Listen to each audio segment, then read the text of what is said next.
राधे राधे दोस्तों। आज हम भगवान शंकर के दोनों पुत्र गणेश और कार्तिकेय का विवाह की कथा सुनाएंगे। पुराणों के अनुसार एक बार भगवान शंकर जी के दोनों पुत्र श्री गणेश जी और श्री स्वामी कार्तिकेय जी विवाह के लिए परस्पर झगड़ने लगे। प्रत्येक का आग्रह था कि पहले मेरा विवाह किया जाए। उन्हें लड़ते झगड़ते देख भगवान शंकर और माँ भवानी ने कहा, तुम लोगों से जो पहले पूरी पृथ्वी का चक्कर लगाकर यहाँ वापस लौट आएगा उसी का विवाह पहले किया जाएगा। माता पिता की यह बात सुनकर स्वामी कार्तिकेय तो तुरंत पृथ्वी प्रदक्षिणा के लिए दौड़ पड़े, लेकिन गणेश जी के लिए तो यह कार्य बड़ा ही कठिन था।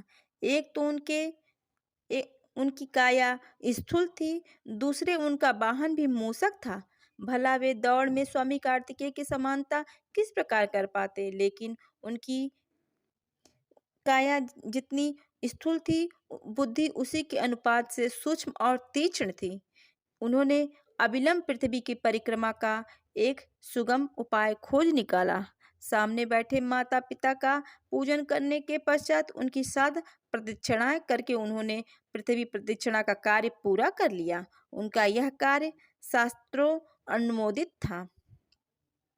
पितृस्य पूजनस्य कृत्वा प्राकृत्य च करोति यः तस्मै वा पृथ्वी जनस्य फलम भवति निश्चितम। पूरी पृथ्वी का चक्कर लगाकर स्वामी कार्तिकेय जब तक लौटे तब गणेश जी का सिद्धि और रिद्धि नाम की 2 कन्याओं के साथ उनका विवाह हो चुका था।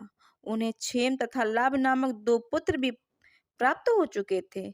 यह सब देखकर स्वामी कार्तिकेय अत्यंत रुष्ट होकर कौत्य पर्वत पर चले गए। माता पार्वती वहां उन्हें मनाने पहुंची।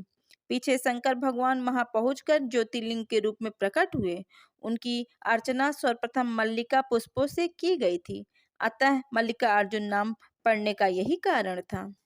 दूसरी कथा यह भी कही जाती है कि शैल पर्वत के निकट किसी समय राजा चंद्रगुप्त की राजधानी थी। किसी विपरीत परिस्थिति के निर्वाण उनकी एक कन्या महल से निकलकर उस पर्वत राज के आश्रम में आकर यहाँ के गोपों के साथ रहने लगी। इस कन्या के पास एक बड़ी ही शुभ लक्षण सुंदर श्यामा गौ थी। उस गौ का दूध रात में कोई चोरी से दुहने जाता था। एक दिन संयोगवश उस राजकन्या ने चोर को दूहते हुए देख लिया। क्रुद्ध होकर उस चोर की ओर दौड़ी, किंतु गौ के पास पहुंचकर उसने देखा कि वहां शिवलिंग के अतिरिक्त और कुछ नहीं है। राजकुमारी ने कुछ काल पश्चात उस शिवलिंग का एक विशाल मंदिर का निर्माण कराया। यही शिवलिंग मल्लिका अर्जुन के नाम से प्रसिद्ध है। शिवरात्रि के पर्व पर यह बहुत बड़ा मेला लगता है। यहाँ आकर शिवलिंग का दर्शन पूजन अर्चन करने वाले भक्तों की सभी सात्विक मनोकामनाएं पूर्ण हो जाती हैं।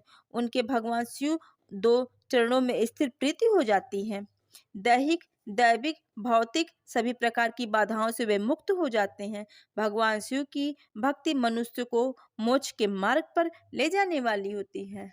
दोस्तों, अगर आपको वीडियो पसंद आता हो तो लाइक कीजिएगा, सब्सक्राइब कीजिएगा और बेल आइकन को जरूर दबाइएगा, जिससे